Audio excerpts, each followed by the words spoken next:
కొన్నిసార్లు అనిపిస్తుంటుంది. నేను ఎలా ఇంత భారాన్ని మోయగలనని. నాపై ఇన్ని బరువులు ఆయన పెట్టారు అని. అవును, అన్ని వైపులా ఊపిరి ఆడనంతగా ఒక్కోసారి శ్రమలు, శోధనలు ఆవరించి ఏ ఒక్క దారి తెరుచుకొనక ఉక్కిరిబిక్కిరి చేస్తుంటాయి.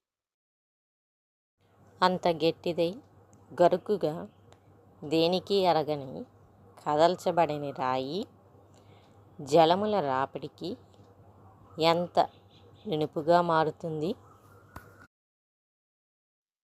బహుశా మన గరుకైన రాతి వంటి స్వభావమును, సులభముగా లోబడిన తత్వమును నునుపుగా, సున్నితముగా మార్చేందుకే ఈ శ్రమలు మన మీదుగా పోవుటకు ఆయన అనుమతిచ్చారేమో. దేవుడు నీ జీవితంలోకి ఏమి అనుమతించినా దాని వెనుక ఒక ఉద్దేశం ఉన్నది.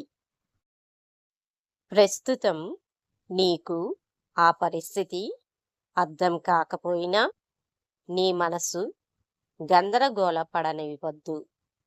ప్రశాంతంగా ఉండు. అంతా దేవుడే చూసుకుంటాడు. అనుమతించిన దేవుడు ఆయన ఉద్దేశాన్ని నెరవేర్చుకుంటాడు. నీకు గొప్ప మేలు చేస్తాడు. ఆయన ఏది చేసినా నీ మంచి కోసమే చేస్తాడు.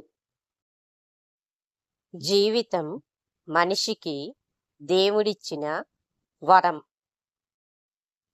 నిన్న కలిగిన బాధను తలుచుకుంటూ కృంగిపోకుండా నేడు కనిపిస్తున్న వాస్తవాన్ని గమనిస్తూ రేపటి ఆనందం కోసం దారులు వెతకాలి. దేవుని చిత్తమై నువ్వు చేసే ప్రతి ప్రయత్నంలోనూ ధైర్యంగా ముందుకు సాగు. ఒడిదుడుకులు, అవమానాలు ఎదురవుతూనే ఉంటాయి. కానీ నీ ప్రయత్నాన్ని ఆపకు, వెనుతిరగకు. ఏ సమయంలోనూ నిరుత్సాహపడకు. దేవుడు నీ వెంటే ఉండి నిన్ను ప్రోత్సహిస్తాడు. నువ్వు చేసే ప్రయత్నంలో దేవుడు విజయాన్ని ఇచ్చును.